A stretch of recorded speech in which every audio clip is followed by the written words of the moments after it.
So here we are in the box. Welcome into the world of Maya and 3D. This is our Viking warrior one-handed. He is holding his axe, his little battle axe, and his shield. Now for our animations we have a few things I'd like to show you and discuss to you first. First off, all our characters and all our classes use exactly the same skeleton. This of course ensures, as I'll show you here, this is the skeleton of the character, and all these bones will be exactly the same across all different types and casts. This now ensures us, of course, if I make an animation with my one-handed Viking warrior with his axe, I can transfer that animation exactly over to and use it on, say, a knight who has a sword and a bigger shield. Before I talk about the animation itself, I will show you these little things. So what these things represent, there are hit marks, and as you can see, if you can see on my character over here, the one on his head represents his head. That he will have one for his torso. If I click 5, you can't see it that well. Let me just hide that. If I move him out of the way, don't worry, we'll fix that. So head, torso, and lower body region. Let's just head back. And the same here, head, torso, lower body region. Now these big ones will be the hit marks, so anytime we tell our logic that we want to hit, then it will do an animation where that will then strike accordingly. So in this case, our animation is hitting the opponent's head. Now if the opponent was going to block that, we would have the animation hit one of these small little points here, which would be the deflect and the block points. So we would have a matching animation for each of these points. So as you can see, this gives us a lot of flexibility and a lot of different variations that we can go for. And to make this flow the way that we've got it flowing in the game engine, what's really important is the timing.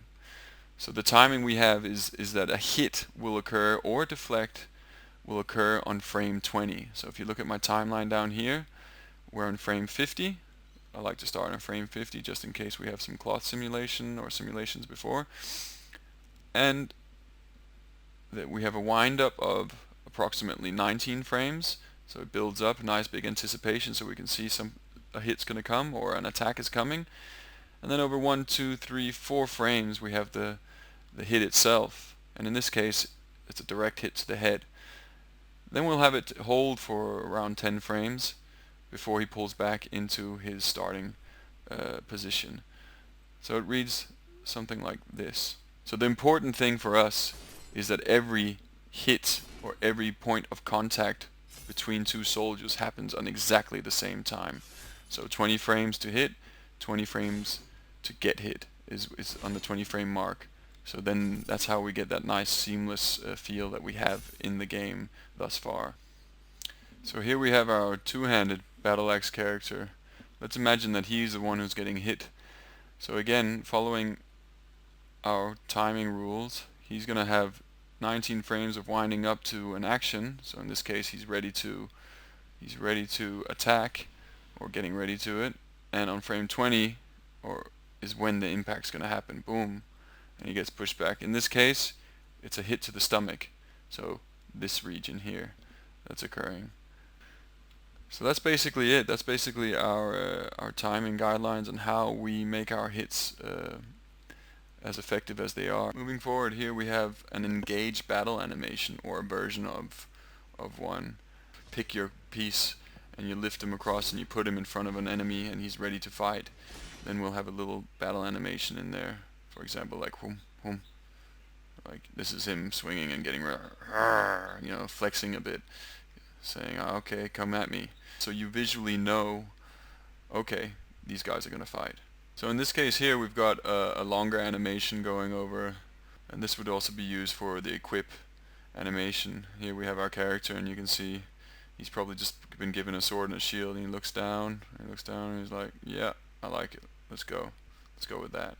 So again, a nice little connection between the player, the gamer, and his characters and his soldiers. You are going to be these guys' fearless leaders, so we really want to have established a nice little connection between you and them. Again, those kind of details I think are priceless. So our characters will also have the ability to perform special attacks or special moves. In this case, we have our Battle Axe character performing a power, a force attack, as we call it. So we wanted to exaggerate our most of our animation. The anticipation is a big anticipation down in the legs, and then jumping up, hanging in the air, hitting a strong pose, and then smashing down with all his power.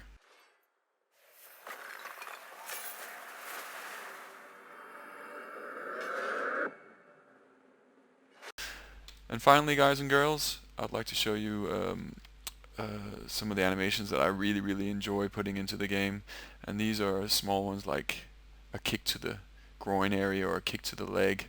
And a kick like this, for example, will stun the enemy for a round and keep him, so instead of him being able to attack every 3 seconds, he'll attack on the 6th second, so skipping a turn, so to speak. Really like the energy of this.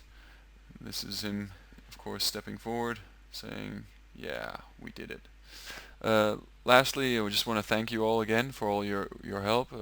We would love to hear your feedback, and love to hear if you have any ideas for any cool animations we could do in the game. I mean, we really take your guys, our fans, words for granted, and really want to.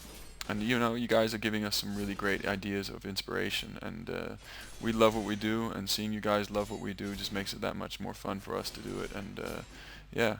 Thank you so much for helping being a part of this and helping make this game the best it can be.